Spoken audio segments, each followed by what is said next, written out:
Supercrack Estrella presenta Die Glocke, la misteriosa campana nazi que pudo ser una máquina del tiempo. Vamos a contar una prueba de viaje en el tiempo de este invento nazi, que era una máquina del tiempo. Contaremos el viaje en el tiempo que realizó la campana en el año 2016 en Toledo. Sí, Toledo, escuchaste bien. Aquí en España, la máquina realizó un salto del tiempo del año 18 de junio de 1944, al año 18 de junio de 2016. Vamos por el principio de esta historia. En el año 2016 se pudo ver un extraño ovni fotografiado sobre Toledo, España. El 18 de junio de 2016, una persona ha fotografiado un extraño ovni encima de la ciudad de Toledo, en la comunidad autónoma de Castilla-La Mancha en España. ¿Qué es?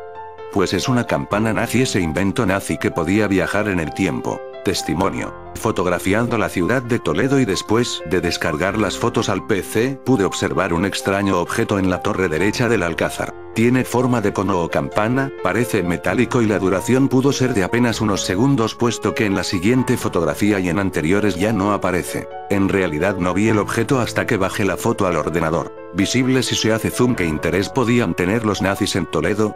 Fue la pregunta que me realicé.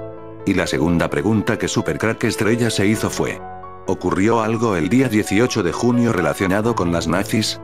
Puse esa fecha en el buscador de Google acompañado de las palabras nazis y Toledo.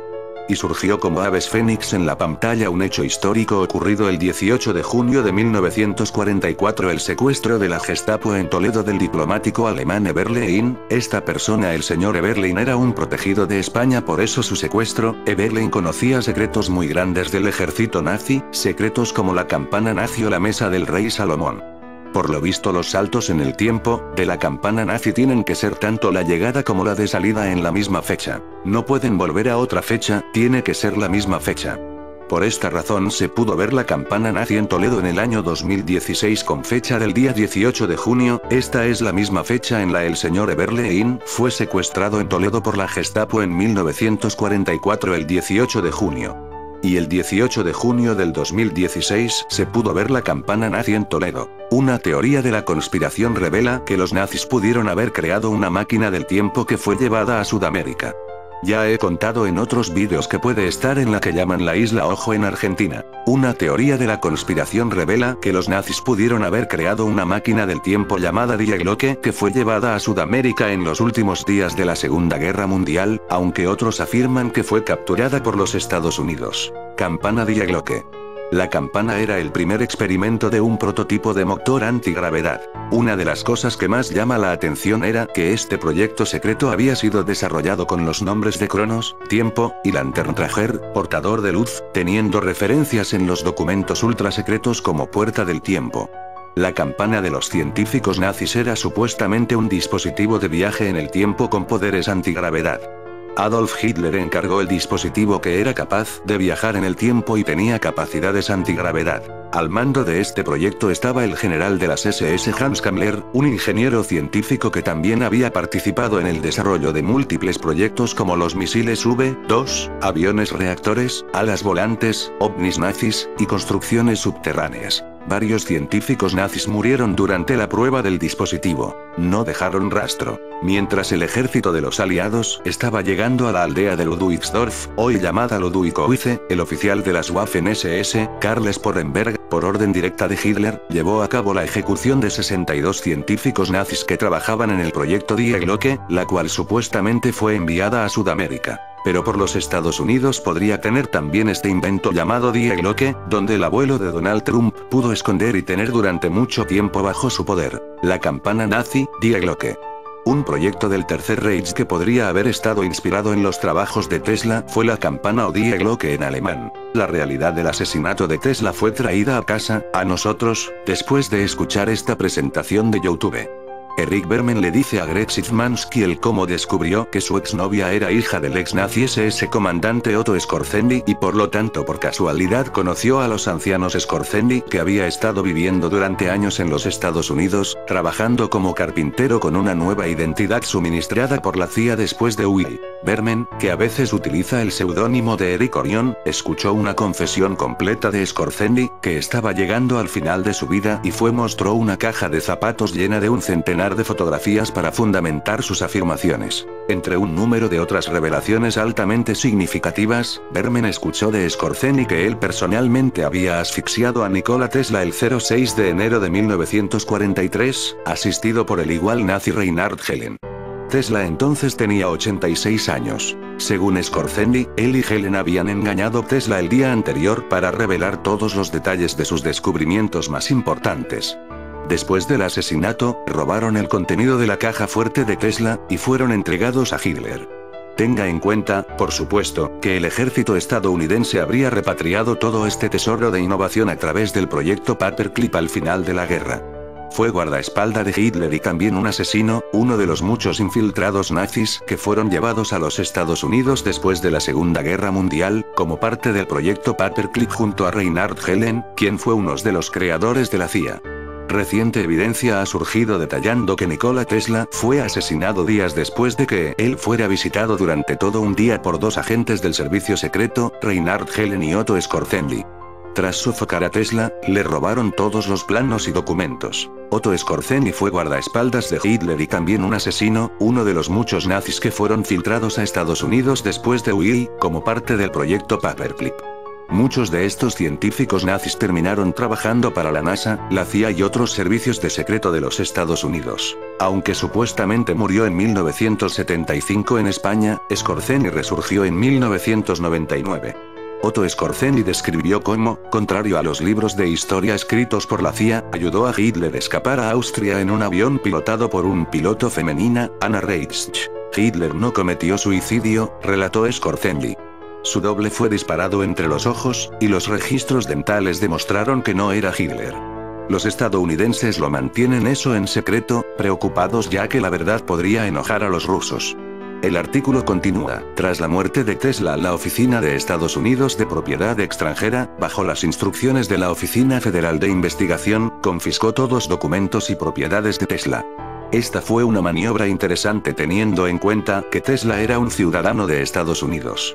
La importancia de esta descripción benigna de los inventos de Tesla y sus últimos días tiene una relación directa con las desconocidas afirmaciones anteriores de Otto Scorzeni. Mientras Scorzeni describía a Berman en detalle su participación con George H.W. Bush, George H. Scherf, Jr. en la organización de la CIA para absorber a los agentes SS nazis. Él insinuó que era Reinhard Helen y él mismo quien asesinó a Nikola Tesla el 6 de enero de 1943 por estrangulación y asfixia. Antes del asesinato, Scorzeni y Helen hablaron con gran detalle de Tesla sobre sus más avanzadas tecnologías y se robó los planos de sus mejores secretos. La mayoría de los inventos, en resumen, el mejor agente de los nazis fue infiltrado en los Estados Unidos con la misión de robar los planos de la campana nazi y matar a Nikola Tesla, cosa que hizo en 1943. El tío de Donald Trump pudo luego mandar a la CIA y proteger lo que quedó. El rápido ascenso político del candidato republicano Donald Trump no deja de asombrar a los analistas de todo el mundo. Los amantes de las teorías conspirativas han trazado una curiosa conexión entre el famoso inventor serbio Nikola Tesla y el mediático multimillonario. Tras la muerte de Tesla ocurrida en 1943 en Norteamérica, su domicilio fue allanado por el FBI y todos sus papeles fueron incautados.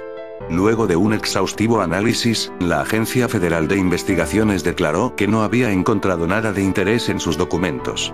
Entre los científicos que investigaron los escritos del inventor, estaba John G. Trump, tío del controvertido candidato presidencial. Durante los últimos años de su vida, Tesla había estado desarrollando un particular artefacto, el rayo de la muerte. El arma dispararía un haz de partículas microscópicas capaz de destruir cualquier objeto o ser vivo dentro de su rango de alcance. Muchos especulan que entre los papeles hallados en el domicilio del inventor podría haber estado el plano del rayo de la muerte, y que este habría llegado a manos de Donald Trump por medio de su tío. Durante su campaña electoral, Trump ha hecho particular énfasis en sus planes armamentísticos. Hay quienes afirman que efectivamente cuenta con el rayo de Tesla, y que de llegar el momento, no dudará en utilizarlo. Algunos estudiosos de la obra del profeta Nostradamus llegaron incluso a sugerir que nos encontramos ante la semilla del mal, que dará inicio a la Tercera Guerra Mundial. Misión de la campana nazi de Berlín. Un secuestro de la Gestapo en Toledo. El gobierno alemán ordenó raptar al diplomático Erich Berlin y a su mujer en junio de 1944. Su negativa a regresar a su puesto en la embajada de Berlín alumbró una operación secreta que condujo al matrimonio a distintos campos de concentración durante varios meses. 3 polvorientas cajas repletas de documentos en los bajos de un chalet cercano a Madrid guardan la historia de un conocido diplomático alemán afincado en Toledo, muy bien relacionado con la aristocracia madrileña y el gobierno, que sufrió un rocambolesco secuestro por parte de la Gestapo por ser antinazi, comenta la familia Ceballos siempre que tiene ocasión de hablar de Erich Eberlein, el consejero de negocios de la embajada alemana en Madrid, un tipo muy culto y reservado, con apellido de fabricante de violines y hechuras de galán que se convirtió en un personaje incómodo para Hitler y lo pagó con su deportación y la de su mujer a varios campos de concentración. 2 hombres españoles vestidos de paisano acudieron a su finca de la Legua, en Toledo, la madrugada del 17 al 18 de junio de 1944. Eberlein pensó que se trataba de una pareja de la Guardia Civil que solía patrullar por los alrededores, pero aquella noche los planes eran otros. Nos llevaron por caminos solitarios y después de andar mi mujer y yo varios kilómetros, vimos 2 coches de la embajada. Había 6 hombres alemanes, algunos los reconocí como miembros de la Gestapo. Se llevaron a mi esposa, Margot Calleja, y a mí. Me empujaron y me senté a la fuerza, pero cuando pasamos cerca de la puerta de bisagra vi a unos soldados y empecé a gritar socorro. Los bandidos que estaban a mi lado me cerraron la boca y el alemán que estaba delante me dio unos fuertes golpes en la cara con algún objeto duro. El diario personal del alemán detalla un rapto calculado y secreto para evitar que la repentina desaparición levantara sospechas en su entorno. Una operación que también señala un informe secreto de la embajada alemana en Madrid enviado al Ministerio de Asuntos Exteriores alemán 9 días después, al que ha tenido acceso público, que ofrece los pormenores de la misión e intenta desvincular a la policía española para esquivar el conflicto diplomático que estalló meses más tarde, espoleado por el embajador inglés, Samuel O'Hare, muy interesado en denunciar la pasividad del gobierno de Franco pese a su buena relación con el diplomático, que residía en España desde los años 20. El imponente edificio de la embajada alemana en el Paseo de la Castellana, Madrid, escondió al matrimonio por unas horas. Me recibió Winzer, jefe de la Gestapo en España, y me dejó claro que estaba allí por no estar de acuerdo con la política del líder, Hitler. Eberlein relata el alboroto de sus gritos en alemán oponiéndose al secuestro. Le contesté que, en efecto, esto no había sido necesario. Tuve que mantener la ficción de mi enfermedad y dije que siempre había tenido intención de volver a Alemania en cuanto estuviera curado. El diplomático ya había sufrido otro castigo un año antes del rapto, su traslado a Berlín junto al embajador en Madrid, von Storer, ambos destituidos por su escasa simpatía con el régimen. Poco tiempo después solicitó un permiso laboral por problemas de salud y finalmente se lo concedieron en primavera de 1944, momento que aprovechó para desaparecer y refugiarse junto a su esposa en Toledo sin intención de regresar a Berlín a pesar de los intentos del embajador von Vibra para que se reincorporase antes de que se tomaran acciones contra él. El jefe de la Gestapo en España le dejó claro que viajaría a Alemania en peores condiciones por su traición. Y allí pasé la noche sin alimentos ni ayuda médica, pensando en la trampa tendida horas antes, cuando aquellos policías llamaron a la puerta de su casa con noticias de su hijo Oscar, supuestamente herido en la guerra. El informe secreto desvela que varios miembros de la Gestapo, incluido Winzer, condujeron al alemán al aeropuerto de Barajas la noche del 18 de junio en un vehículo del agregado policial de la embajada para no levantar sospechas. Un avión esperaba al rehén en una zona apartada del hangar para volar hasta Biarritz. En cambio, a Margot la acompañaron varios agentes por carretera, pero antes la obligaron a escribir una carta a su cuñada para acallar posibles rumores, en la que expuso sus motivos para volver a Berlín tras conocer que su hijo estaba herido y le pidió que cuidara de su casa en Toledo. Pero estas líneas y otras que escribieron Erich y Margot a sus amistades para guardar las apariencias surtieron poco efecto por lo anormal e inexplicable de la situación, reconoció la sobrina del matrimonio en un escrito enviado al embajador Dykhoff 6 días después, implorando noticias por su inexplicable ausencia. El traslado de Margot a Biarritz fue de película, según relata Sofía Ceballos, su sobrina nieta. Entró en una tienda de abastos, tras convencer a sus captores de que lo necesitaba y le dijo al dueño que avisara a las autoridades españoles de que se los llevaban presos. Al parecer el hombre avisó, aunque no hubo respuesta. Al margen del atrevimiento, los alemanes implicados reconocieron que el matrimonio guardó bien las apariencias, quizá gracias al carácter débil de Eberlein, muy sometido a su mujer. Comprobaron que separarlos era un acierto y no volvieron a verse en 6 meses. El informe deja claras las intenciones desde el principio. El hecho de que Eberlein viva tranquilamente no se puede aceptar sin más en un futuro. Hay que encontrar la manera de que abandone y la mejor solución fue mantenerle encarcelado en Berlín, pasando antes por distintas prisiones en Bayona, Burdeos, Poitiers y París. Entretanto, las autoridades ofrecieron señas falsas del nuevo domicilio del matrimonio en la capital para jugar al despiste. Eberlein pasó días arrinconado y de pie en una de las minúsculas celdas de la prisión de Potsdam a la espera de un traslado. Le interrogaron en 2 ocasiones, sin saber muy bien lo que querían, comentó el diplomático en una de sus cartas fechadas en 1951 en la que solicitó una compensación económica por todo lo sufrido en aquellos años. El secuestro lo ordenó el ministro de Asuntos Exteriores, von Ribbentrop, pero algunos agentes de la Gestapo anduvieron despistados con el asunto y no sabían muy bien lo que hacer con aquel matrimonio. El 12 de diciembre comenzó otro calvario. Trasladaron a Eberlein a Sachsenhausen, el campo más cercano a Berlín, un recinto reservado durante años a adversarios políticos. Se encontró con su esposa Margot y ambos permanecieron allí 10 días. La siguiente parada fue Buchenwald, formado por 22 complejos dependientes, donde murieron unos 100.000 reclusos. Estuvieron 5 semanas encerrados en un edificio amarillo de 5 o 6 plantas construido para el personal del campo, que la SS prefirió utilizar como prisión militar, y el matrimonio compartió sus días con otros 15 presos ilustres, como el general Friedrich von Rabenau, el conocido pastor de la resistencia Bonhoeffer, Basílico Korin, sobrino de Molotov y protegido de Stalin, el general von Falkenhausen, el capitán Gere Müller, el conde von Alvensleben, el coronel von Petersdorf, los doctores Oebner, Waldemar, Rascher y Paineves, oficial de inteligencia británico. Se repitieron las averías y pasaron la noche en el viejo vehículo, pero a la mañana siguiente apareció una decena de agentes del servicio de inteligencia alemán con un autobús para llevarles hasta la vieja escuela de un pueblo que duplicó su población en pocos meses por el avance de las tropas rusas. La siguiente parada 9 días más tarde fue Dachau, aunque apenas se maneja información del paso de los Eberlein por este campo. Y los apuntes del diplomático no van más allá de unas fechas que confirman que estuvieron pocos días. La carretera volvió a sorprenderles una última vez y los reclusos llegaron a una fortaleza alpina en el Tirol controlada por la Oficina Central de la Seguridad del Reich. En principio, los planes consistían en utilizar estos rehenes políticos como moneda de cambio en futuras negociaciones con los aliados, pero finalmente los 139 prisioneros se desplazaron hasta el Hotel del Lago Brayes gracias a la intervención y la liberación de la Wehrmacht. Allí Erich y Margot recobraron su libertad el 4 de mayo de 1944, una fecha señalada para el comienzo de una nueva vida, aunque los siguientes 4 meses fueron difíciles y tuvieron que demostrar que no tenían vinculación con los nazis antes de regresar a España y fijar su residencia de nuevo en Toledo. Pero ¿por qué fueron llevados a la fortaleza alpina en el Tirol? Porque lo mantuvieron con vida. Por toda la información que él tenía súper secreta.